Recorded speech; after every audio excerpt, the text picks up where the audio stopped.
Not only is Castlevania Symphony of the Night a masterpiece of video game design, it's teeming with references to history, religion, literature, and folklore. This is the Annotated Symphony of the Night. Welcome back to the Alchemy Laboratory. The last video had a lot of housekeeping to do, so this and the following video should move a little more fluidly. One nice detail I didn't mention last time that I'd like you to pay attention to going forward is that nearly all of the enemies in the game have their own unique death animation. Some of them are actually a little unsettling.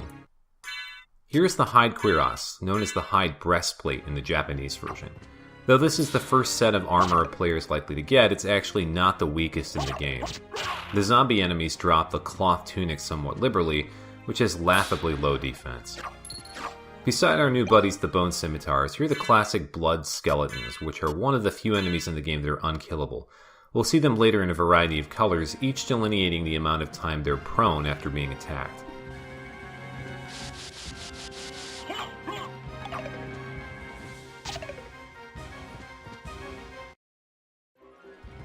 While a bit tricky to pull off, you can use the axe sub-weapon, which we'll talk more about in a bit, to hit a blood skeleton below us to trigger this elevator. This takes us up to a room that's blocked for now, so we'll come back to it. If you're lucky, you can actually acquire the axe as a rare drop from this axe armor, another classic enemy from near the end of the first Castlevania. They also drop the bronze cuirass too, which is nice, but not ultimately necessary upgrade for the hide cuirass.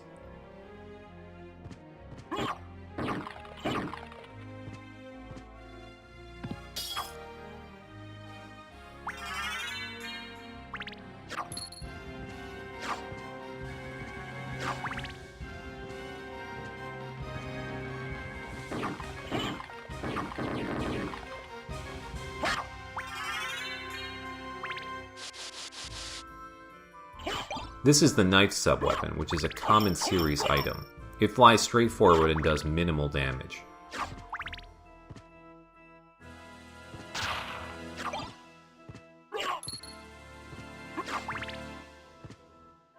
This is a spittlebone, which is a four-legged skeleton that drips poison on you, which is the first status effect Alucard can encounter. As opposed to other video games where a player can be poisoned, we don't lose life over time from it. Instead, Alucard's attack is halved for a brief period. This enemy is called Artibidere in the Japanese version, which is a reference to the ancient Roman historian Pliny as a monster that walks on all fours and is, quote, prone as beasts. They're one of the only enemies in the game that do not drop anything of value. Adding to our slowly building defense is the cloth cape. Capes are used in this game to boost Constitution, which is a stat that governs how far back Alucard recoils after taking a hit. As we saw in the last video, a low value can really send him flying.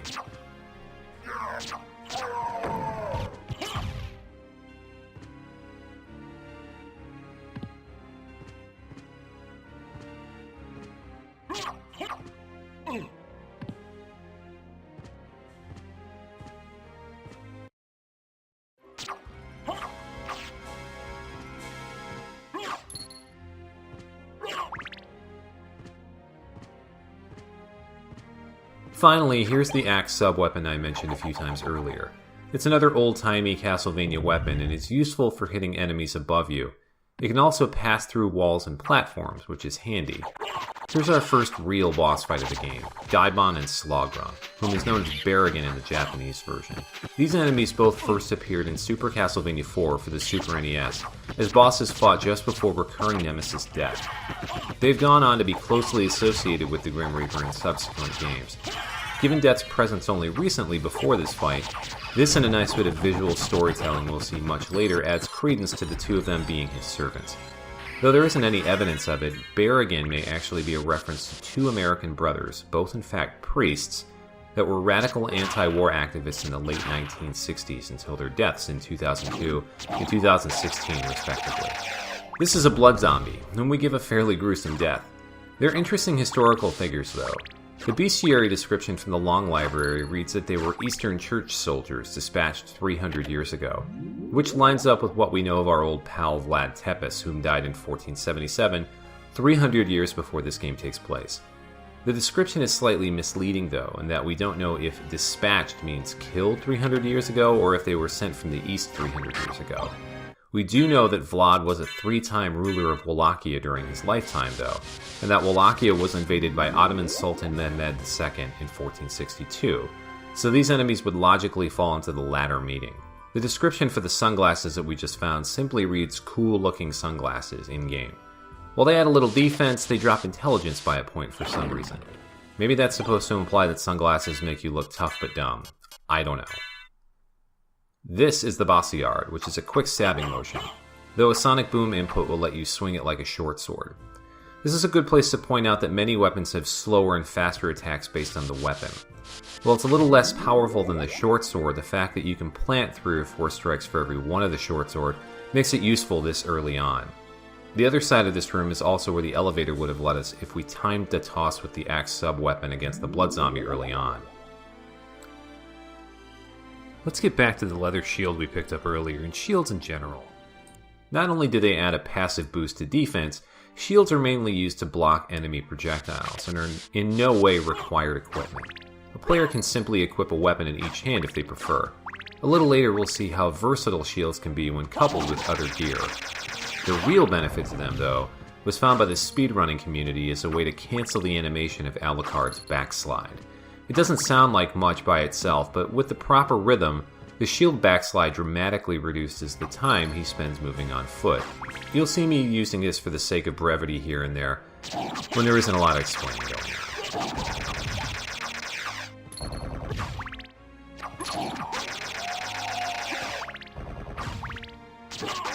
Here we have the Rebound Stone sub-weapon, which first appeared in Castlevania II: Simon's Quest for the NES. It ricochets off of walls, which doesn't lend to a lot of practical application though, since much of the areas in the boss fights in the game are fairly wide open. This weapon is called the Vibhuti, which are sacred ashes of the dead in Hindu beliefs. It acts similarly to the Holy Water sub-weapon, but is slightly less versatile or powerful. Igarashi admits that this is his least favorite sub-weapon in the game, and notes in the Double Fine Depths play video that the inspiration for its inclusion comes from a popular, if controversial, Hindu figure named Satya Sai Baba, who claimed to be a reincarnation of Sai Baba of Shirdi. He's known for supposedly materializing these ashes in his hands.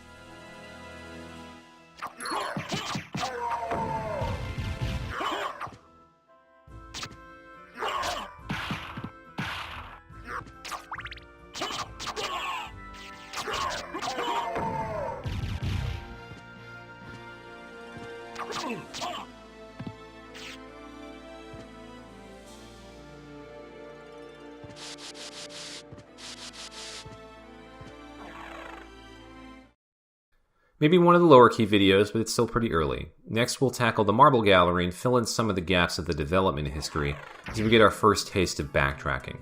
See you then.